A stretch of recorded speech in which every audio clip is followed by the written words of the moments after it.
Hello and welcome to Turning You On to Preservation. Let's go ahead and roll through some of the favorite preservation related articles that I found across the web. When it comes to historic theaters, the issue now, and it has been for a couple years, is that Hollywood Studios is converting from film to digital.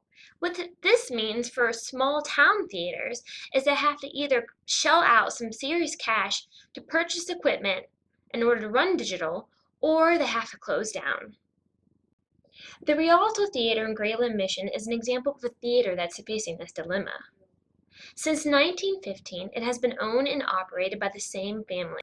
They're seeking help not only to convert to digital, but also in the restoration of this really simple and great Art Deco building. So if you want to donate to help save the history of a small town and help their local economy, be sure to check out this Kickstarter event. You can either click on this link right here or you can go to my website where I'll have it posted there as well. Post offices for small and big cities are usually the most iconic and historic in character. And the sad thing is that most are closing all across the country due to a drop of business and revenues. Now, the word on the street is that they're going to be closing 4,000 plus post offices across the country. Public spaces are assets to the community, and their abandonment in downtown not only places a strain on the local economy, but it also affects the history and daily life of the local people.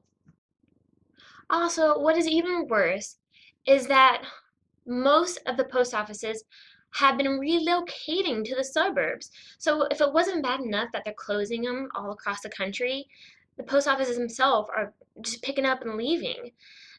And these buildings that are getting abandoned, they have potential to be really awesome rehabilitation projects, for new uses. But the post service hasn't been as helpful of an ally in this process of preservation, and kind of being wasteful and haphazardous with the heart and soul of these small communities. So in addition to theaters and post offices, you have bookstores that are also, and have been for a while, susceptible to changes in the economy and cultural attitude. So with big chain bookstores closing all across the country, it's no surprise that small bookstores are following in their stead. Bookstore browsing and buying has moved to online, especially since prices are cheaper and shipping is way faster. Who needs to bother with going to a bookstore anymore? But what this means is that a lot of the charm and the people who like to sit and read and love the physical aspect of a bookstore are going to lose that. For example, the Rizzoli bookstore on 57th Street in New York is said by many of the community to be the most beautiful bookstore in New York. And the sad thing is that it's up for demolition. It was established in 1964 and moved to its current location in 1985. The six-story townhouse has an elegant interior with cast iron chandeliers and a decorated vaulted ceiling that one can't help to draw their eyes up along its curving form. According to the Landmarks Preservation Commission, the Midtown Manhattan property lacks the architecture significance necessary to meet the criteria for designation as an individual landmark. So what this means is that they don't think it's worthy of preservation or becoming a landmark, and that means that it is easily able to be demolished. And instead will most likely go a luxury condo. So the community is not very happy about this. They think that it's architecturally and historically significant and that it should be saved.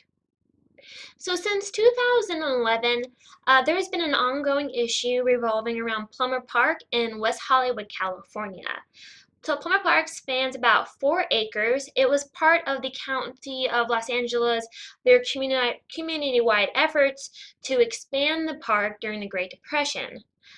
The Spanish Colonial Revival recreational facility was completed in 1938 in partnership with the county and part of the WPA, the Works Progress Administration. So it's the only structure in West Hollywood built through the New Deal program. and that's probably why it got listed on the National Register of Historic Places. The city has proposed a $41 million redesign and redevelopment of Palmer Park. So what this means is that they're going to be tearing down the WPA Great Hall Long Hall building, which is listed as the National Register building, and they're going to be doing an alteration, a modern facade on the Fiesta Hall, and also worst thing is the destruction of 54 heritage trees. Some of these are over 100 years old. And instead is going to go an underground parking garage. Awesome. And even though they've had a couple years, time is on the side in order to save this building. They are kind of looking at other alternatives, the city is, so hopefully they can come to a compromise. Now it's time for I Bet You Didn't Know. I bet you didn't know who created the first log cabin structures here in America. Well, back in the early time of this great country, we were being colonized by the Dutch, the French, the English, and the Spanish, and, well, what didn't you know about the Swedish? Of course, the Swedish didn't leave behind a large footprint like other of the countries did, but what they did leave behind was the log construction here in North America. And if you don't know what a log cabin is, here's an awesome picture to show you exactly what I'm talking about. It is the laying of dressed logs horizontally, and they are connected here with notched corner joints. That has been all for turning you on to preservation. Don't forget to like this video, like my Facebook page, and check me out at turningyouontopreservation.com, and please follow me on Twitter at turningyouontoprez, and also don't forget to subscribe to my videos. I'll be posting them every week on Monday, so you'll have to check back to see what I have in store for you. Thanks and have a great day.